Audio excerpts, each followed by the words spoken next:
Doncs una il·lusió molt gran, no? Una il·lusió i sobretot il·lusió pel que significa, perquè al final quan et donen un premi no és a tu sinó a la feina que estàs fent.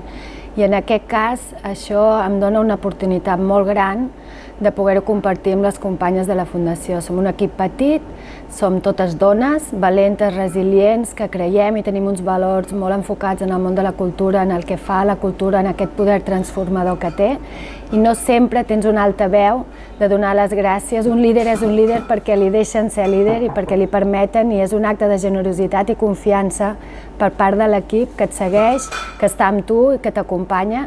Llavors, per mi és una oportunitat molt bonica, i no només per l'equip, sinó també pels membres de la Fundació. No oblidem que aquesta Fundació està creada per empresaris i empresàries que tenien des de fa molts anys una visió molt clara de que una empresa, una comunitat, un país serà millor si la cultura hi té un paper important i transcendental.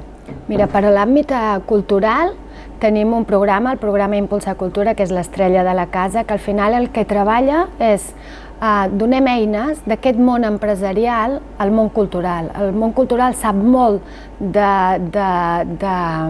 ser artistes, de com fer el seu exercici cultural, la seva expressió cultural, però els hi falten eines i els hi falta convenciment que ells mateixos tenen que treballar la seva sostenibilitat per no ser efímers. Llavors els ensenyem a crear microempreses que permetrà que aquella feina, aquell treball que fan tan excel·lent i aquell talent continuï en el temps.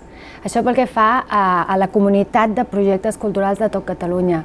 Després tenim a la part privada, que en diem nosaltres, aquest treball de convèncer el món empresarial que invertir en cultura sí que val la pena, que no és una despesa i que té un retorn. Moltes vegades el retorn en el món empresarial ha de ser immediat, no? I ha de ser molt tangible.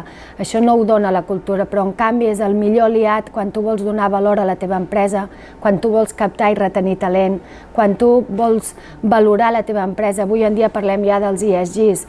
El qui pensi que la seva empresa es valorarà per un compte de resultats, per un número econòmic, està equivocat. L'economia d'impacte ha vingut per quedar-se i llavors necessites realment tenir aquest impacte amb el teu entorn. I per últim, i en l'àmbit públic, tenim una lluita de fa molts anys amb la llei de mecenatge.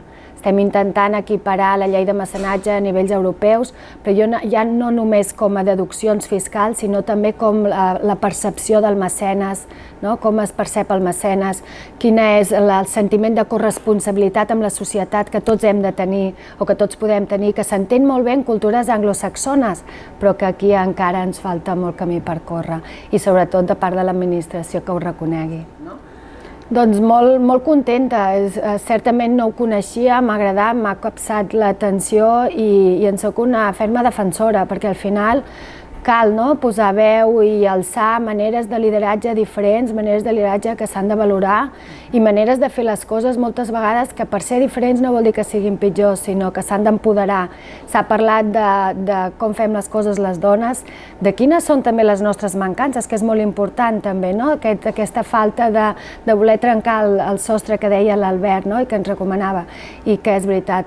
Tant de bo algun dia aquests espais ja no siguin necessaris, perquè voldrà dir que estem en una situació molt millor.